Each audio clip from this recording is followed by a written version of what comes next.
Este foro busca ser un espacio diverso y plural que tiene el propósito de brindar a la sociedad mexicana información de primera mano sobre los principales cambios adoptados por la recién aprobada reforma constitucional, así como los escenarios que abre este nuevo marco jurídico para la agenda de desarrollo, medio ambiente, la lucha contra el cambio climático y por la igualdad de género. De igual manera, pretendemos propiciar un diálogo en torno a la reforma a la luz del contexto latinoamericano actual, pero el significado de lo que pasa en Cuba desde la revolución para la discusión sobre el desarrollo en América Latina siempre ha sido crucial y lo seguirá siendo. La Constitución ha sido refrendada ya, ha sido verificada, aprobada por el pueblo de Cuba en un % elevado del sí, el 24 de febrero.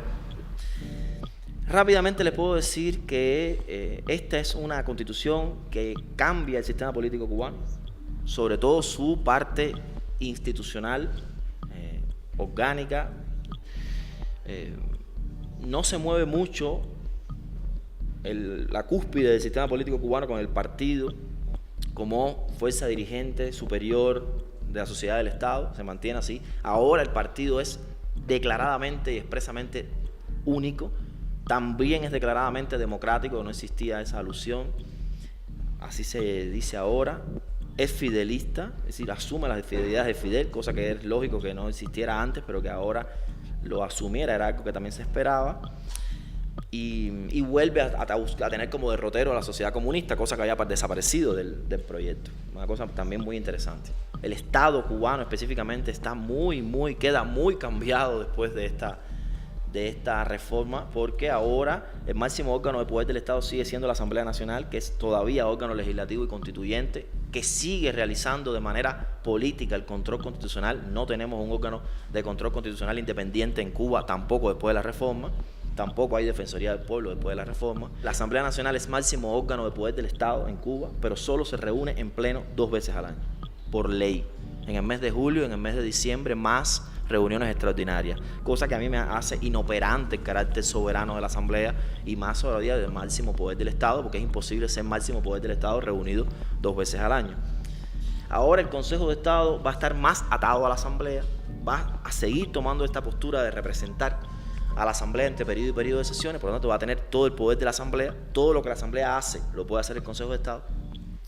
Y una de las cuestiones más interesantes y más polémicas que ha habido es que se ha convertido en el verdadero órgano legislativo, porque los decretos leyes del Consejo de Estado triplican a las leyes de la Asamblea en los últimos 40 años. Por una evidente observación nos damos cuenta de que el Consejo de Estado está siempre y la Asamblea Nacional solo 2 veces al año. El que preside el Consejo de Estado es también la persona que preside la Asamblea Nacional. Por lo tanto, ahora este órgano está dirigido ya no por el jefe de Estado, sino por el propio presidente de la Asamblea Nacional, y todos los cargos de dirección de la Asamblea Nacional se replican en el Consejo de Estado. Presidente de la Asamblea Nacional, vicepresidentes y secretarios. Ahora, para dirigir al Estado, existe un órgano unipersonal nuevo en el panorama constitucional socialista cubano, que es por lo menos después del 76, que es el presidente de la República. Pero él es jefe de Estado, pero no jefe de gobierno. Por lo tanto, el Estado y el gobierno quedan divididos en Cuba. Para nosotros es una extrañeza absoluta, porque estamos viviendo en un tipo de organización estatal hace mucho rato donde hay una enorme concentración de poder, enorme centralización, y esto va a cambiar ahora. No sabemos cómo va a ser. La comidilla en Cuba no es nada de si cómo va a ser ahora, que si la administración, que si el municipio. Todo el mundo dice quién va a ser el primer ministro. O de quién se habla para primer ministro, como se dice en Cuba. Caballero, ¿quién va a ser el primer ministro? ¿A quién van a poner de primer ministro? Ahí en este caso sí es poner, porque es designado. Pero nadie tiene la menor idea. Bueno, al punto, que son tres puntos muy amplios en mi criterio: derechos humanos, el segundo género y el tercero mecanismos de protección. Son muchas cosas. En materia de derechos humanos, la Constitución asume completamente, ya la Constitución nueva cubana asume completamente la regulación del derecho internacional de los derechos humanos actualmente. Sus principios, sus elementos clásicos, no solo de principios, sino también toda la división de un gran catálogo de derechos, desde el punto de vista de derechos civiles, de derechos políticos, de los derechos sociales, que esto antes no estaba así. La teoría marxista del Estado del Derecho, esta teoría que se construyó sobre todo después de los años 60, que no es de cubana, es una teoría marxista del marxismo jurídico soviético, concibió, y eso fue lo que se traspoló en la Constitución del 76, nociones de igualdad, sí de derechos, deberes y garantías, pero no como derechos humanos, sino como derechos fundamentales, y primaban sobre todo un reconocimiento de algunos derechos civiles y limitados y los derechos sociales. El poner esto en la Constitución hace un giro bastante importante e interesante de decir, a ver, los derechos humanos nosotros ya los estamos reconociendo de manera total, no solamente va a ser un proceso a nivel internacional, sino interno también. También es interesante que hablan de igualdad formal, como la conocemos, sobre todo respecto a la no discriminación, pero que hablan de igualdad de oportunidades. Esta noción de derechos humanos es una noción, como lo ve muy claramente el carácter de progresividad, no es una noción utópica, es una noción pragmática. Es una noción se hace hasta donde se puede hacer. Y se trata de exigir los derechos humanos, pero se hace hasta donde se pueda, en políticas públicas, en recursos estatales, y es una perspectiva de los derechos humanos donde los movimientos tenemos todo el tiempo que estarle arrancando la satisfacción de los derechos humanos a los estados. Y tenemos que estarle diciendo, a ver, queremos que nos satisfagan los derechos, hay violación acá, hay violación. Esa es la concepción esta de los derechos humanos. Yo creo que no le podemos dejar los derechos humanos al capital, que los derechos humanos hay que usarlos en este sentido de arrancar sus satisfacciones al Estado en un sistema capitalista global. Sí creo que Cuba cambia completamente el paradigma asumiendo la posición de que no ha podido satisfacer los derechos humanos. La teoría marxista era tan utópica en materia de derechos humanos que veía los derechos humanos como programáticos. Esa es la famosa discusión si el derecho constitucional es político o es normativo, y realmente en la teoría marxista del Estado del Derecho, no estoy hablando de Marx, estoy hablando de la teoría de los años 60, después de los 60 del siglo XX. Hablaba de unos derechos fundamentales que eran principios programáticos que el Estado los iba a resolver y la sociedad los iba a resolver, de carácter colectivo siempre. Siempre los iba a resolver porque íbamos a trabajar todos en conjunto muy bien para satisfacer los derechos de todos, vivienda, salud, alimentación, y el Estado siempre los iba a proteger, nadie nunca iba a violar los derechos. Era una concepción muy utópica, muy poco realista, y que realmente al final sí hubo violaciones de derechos y sí no estuvo satisfecho totalmente, ni mucho menos en muchos aspectos. No estamos adelante de las constituciones del nuevo constitucionalismo, no estamos por delante de ellas, sino estamos antes de ellas, del nuevo constitucionalismo latinoamericano. La regulación que quedó hoy no llega a ser tan novedosa, tan garantista, llena de mecanismos de garantía como la de Bolivia, Venezuela, Ecuador. Para nada. Ni incluso novedosa en derechos de la naturaleza, para nada. Cuando estas constituciones sí tienen un contenido incluso novedoso, utópico, en temas de derechos de la naturaleza, de derechos colectivos, de garantías, de mecanismos de garantía, muchos mecanismos de garantía, sobre todo Bolivia y Ecuador, y nosotros ahí nos hemos quedado como en el borde, pero en el borde, muy borde. Hay algunos retrocesos, como que, por ejemplo, en materia de salud y sobre todo en materia de educación, quedó explícito en el derecho. Son gratuitos los dos, pero en materia de educación, el posgrado, la ley va a definir si puede ser cobrado o no. Es decir, dice que excepcionalmente. El otro día mi esposo me decía, excepcionalmente, le dije, excepcionalmente. La práctica va a ser otra. La práctica va a ser que va a ser cobrado el posgrado. Y eso es un derecho muy importante en Cuba, que tú tengas desde la primaria, desde el kinder, que aquí se dice kinder, ciclo infantil, hasta el posgrado, tu derecho a estudiar. Bueno, hay otros derechos que podían haber abundado mucho más, como el derecho al agua, son muy parcos, hay mucha elaboración doctrinal internacional para haberlo metido, para haber hablado mucho más de esto. Son parcos también el derecho de la alimentación, como que quedaron a veces en una economía procesal de palabras ahí todo el tiempo, cuando nuestras constituciones del nuevo constitucionalismo latinoamericano fueron espléndidas en la palabra. Yo siempre le digo a mis estudiantes, a mí me gusta el lenguaje poético, ese lenguaje súper esquemático, jurídico, muy positivista. Bueno, sí, tiene que ser sencillo para que la gente lo entienda, eso sí lo entiendo, pero no porque sea sencillo no puedes dejar de decir cosas, ¿entiendes? Pues, entonces, me parece que en este sentido fue demasiado pragmatismo de economía procesal de palabras que tiene detrás una intencionalidad también a futuro política, económica. Se avanzó bastante, mucho en materia de género. Primero porque se reconoce la famosa no discriminación por razones de sexo, de género, de orientación sexual, de identidad de género. Y además la cláusula es una cláusula abierta. La no discriminación es una cláusula abierta. Eso es lo más adelantado que podemos tener. Y se reconoce todo tipo de familias, todo tipo de familias. Yo, mi perrita y mi esposo somos una familia. Yo y ella somos una familia. Lo que seamos, yo sola soy una familia. Lo que sea, todas están protegidas. Y el famoso tema del matrimonio igualitario que constituyó la gran discordia del debate. Que para mí, la verdad, es una pena porque se podían haber debatido muchas otras cosas también. Es muy importante, pero se comió el debate. Yo creo que esto es un tema que podríamos debatir después por qué yo creo que se comió el debate, ¿no? Y bueno, y deja que tengamos una consulta en 2 años, consulta y referendo sobre un código de familia donde se va a regular el matrimonio. Eso fue lo que pactó un poco el Estado frente al fundamentalismo religioso que también hay en Cuba, evangelista. Creo que las constituciones, y nunca hay que olvidarlo, las constituciones como grandes documentos de un país, no dejan de ser documentos, letra escrita, están reflejando siempre una situación y un momento específico de esos países.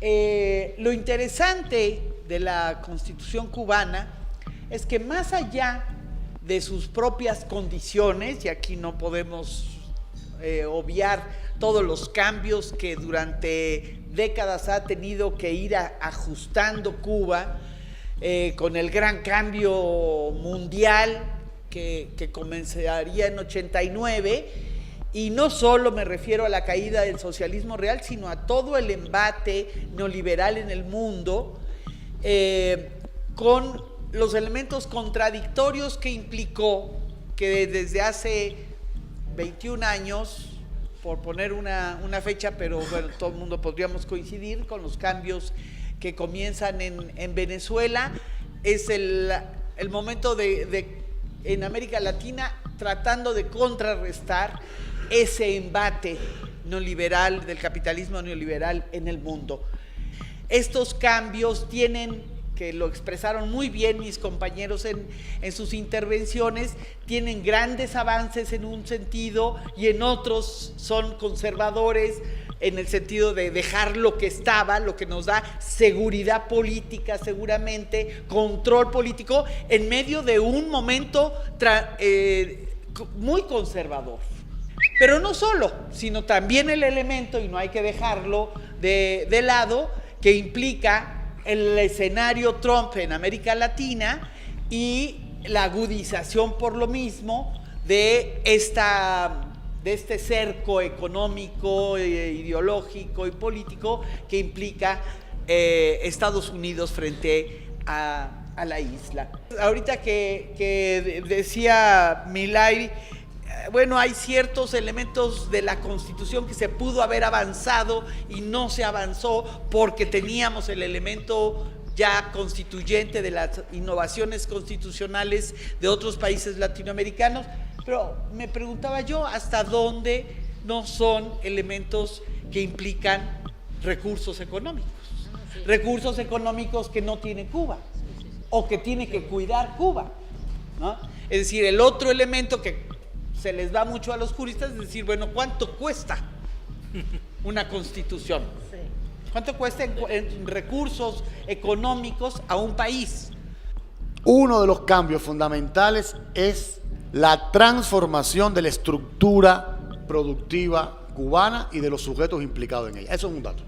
Por eso uno de los capítulos fundamentales tiene que ver con los fundamentos, valga la redundancia, los fundamentos económicos, que no es más que poner en orden el pacto, quién va a estar, cómo va a estar, hasta dónde va a estar, y perspectiva de seguir en lo adelante. Siento que es insuficiente el pacto para el alcance, diversidad, complejidad de los actores generales en la realidad cubana y de los actores económicos en específico. El socialismo, la construcción del socialismo, lo que nos está diciendo hoy es: vamos a convivir explotados, explotadores, vamos a convivir con una administración estatal, vamos a convivir con una experiencia de propiedad privada, y vamos a convivir con otras formas. Y el Estado ya no es el representante de la clase trabajadora como era en el 76, sino que ahora es el mediador de los intereses de los ciudadanos. Ciudadanos que tienen un lugar en el sistema productivo diferente. Por tanto, esto es un problema mayúsculo cuando vamos a analizar a qué está respondiendo la estructura productiva cubana. Hoy en Cuba, ¿cómo se mira en lo adelante el debate de estos tres grandes actores, que digo estatal, que digo privado y que digo otras formas socializadoras de la producción material de la vida? Que no solo producción material, si le hicimos caso a Marx, también es la producción espiritual, política de nuestro sistema. La economía como relación social. Parecería que todo el problema de Cuba es desatar la fuerza productiva, que producir más, producir más, producir más, producir más. Perfecto, hace falta. Pero la discusión de que la economía es también, y sobre todo para el socialismo, una relación social distinta, una manera distinta para producir nuestra vida espiritual, material, subjetiva, etcétera, no es un tema es un tema bastante marginal en el entorno de la discusión cubana, y de eso da cuenta más que elocuente esta constitución. Por tanto, la realidad nos está empujando a que son temas que tienen que estar siendo abordados permanentemente. Hay un pacto entre actores, esperemos que dure lo más posible, pero sabemos que el pacto entre capital y trabajo siempre es efímero. Tenemos una perspectiva actual de 5 años de trabajo, y es que fortalecer una ciudadanía activa y ambientalmente responsable, participante en el desarrollo transformador en ámbitos comunitarios de nuestra sociedad, desde una perspectiva, ya en estos momentos estamos hablando de una perspectiva bioética y de equidad social. Ahora, nosotros en lo que más trabajamos en nuestra organización es lo asociado al medio ambiente. El medio ambiente donde el hombre y la mujer son parte de él, no lo vemos ajeno. Entonces, desde la Constitución nosotros vimos que habían tres artículos que tocaba el medio ambiente explícitamente, pero ahora nosotros sí queríamos decir que sí nos sentimos muy acompañados por el programa País de Tarea Vida, porque hay una voluntad política para trabajar en esto, y eso ha hecho que con nuestra labor el centro se legitime en el país, y de hecho hemos sido llamados a pasar a participar en diferentes estrategias. El Centro Félix Varela, como sociedad cubana, como sociedad civil cubana, tuvo un rol, ha tenido un rol, y muchas de las veces es acompañando esas propuestas en su manera de diseñar, de decir, los referentes con que el centro trabaja para trabajar el tema género, y específicamente mujeres y cambio climático, y mujer y medio ambiente. Tiene que ver con referentes internacionales. Uno, que para nada es un secreto, que las mujeres estamos más vulnerables frente al cambio climático. O sea, además de todas las vulnerabilidades, el cambio climático nos afecta más por estar en desventajas de muchos tipos, y sobre todo que, como también es sabido, el rostro de la pobreza es femenino, y quienes sufren más frente al cambio climático son las personas pobres, y si es femenino, las mujeres más. O sea, tomamos ese referente porque trabajamos desde y con las comunidades más vulnerables del país, ¿no? Ya sea en las zonas rurales o en las zonas urbanas o semiurbanas.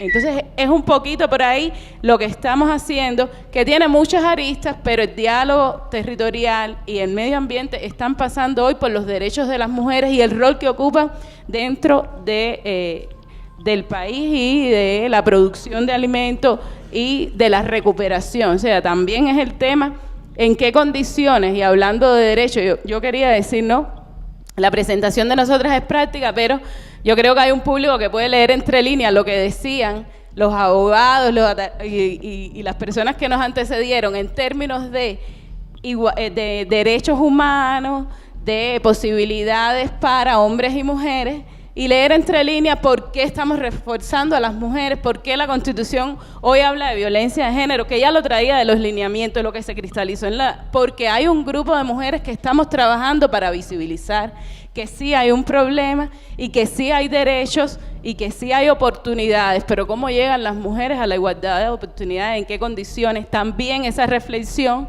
es por la que vamos, ¿no? O sea, visibilizar en qué condiciones llega una mujer al acceso a una oportunidad, en igualdad de condiciones. No ha cambiado mucho y somos la reina pero de la casa. Entonces hay que también empoderar a las mujeres para que su aporte sea visibilizado, y en ese camino acompañada con la formación de masculinidades también, porque no hacemos nada con empoderar a las mujeres y que los hombres no entiendan por qué ellas crecieron tanto, sino que las acompañe en el crecimiento, porque eso también reduce los temas de violencia intrafamiliar. La idea en esta segunda mesa era que fuéramos pasando de las explicaciones más generales sobre la Constitución, sobre los aspectos que están, a empezar a trabajar temas más específicos y específicamente la agenda ambiental y de género. Toda reforma está acompañada de muchos actores que con su actuar cotidiano modifican y crean las condiciones para estos distintos grupos y fuerzas que en algún momento se expresan en lo que Ariel habló como del nuevo contrato social, ¿no? Entonces, y estos son actores que están proponiendo nuevos aspectos y que entran al debate que llega a la discusión y que, como hemos visto, se expresa de formas asimétricas, ¿no? En los resultados, pero que al final es parte de la fotografía de la Cuba de hoy, ¿no? Greenpeace ha trabajado sobre temas de agricultura y alimentación durante 2 décadas, y a nivel internacional hemos analizado cuál debe ser nuestra prioridad. Y al igual que las compañeras del centro, es el tema de cambio climático. La agricultura a nivel global se encuentra en una encrucijada y seguir por el mismo camino no es una opción. Esto es la agricultura industrial, intensiva, extensiva, con sobreexplotación de los recursos naturales. Nos está situando en un papel de vulnerabilidad, en un escenario de vulnerabilidad para poder producir alimentos a largo plazo. ¿Cuál es el camino alternativo a la agricultura industrial? Que están tratando de coronar estas empresas transnacionales con semillas transgénicas, biología sintética, edición genética, ¿no? Para patentar los recursos básicos para producir los alimentos del mundo. La opción es la agricultura ecológica, que incluye 7 principios que creemos muchas de las experiencias de Cuba en diferentes escalas, desde las fincas, patios, agricultura urbana, están integrando. La isla tiene 2% de la población de América Latina, pero tiene el 11% de los científicos de América Latina, ¿no? Y el trabajo entre científicos y agricultores que son científicos ha hecho viables proyectos en diferentes escalas productivas. Los agricultores en las ciudades producen alrededor del 50% de las verduras y frutas que se consumen localmente. El 65% de la producción de alimentos que se consumen en la isla sale de sus tierras de cultivo, sin el uso de plaguicidas, químicos, fertilizantes ni organismos genéticamente modificados. Consideramos importante iniciar un intercambio de conocimientos, aprendizajes con agricultores de diferentes escalas en la isla. Entonces, agricultores mayas de las comunidades indígenas mayas de la península visitaron con nosotros a la isla, y algunos expertos han venido a México a ayudarnos a fortalecer las prácticas.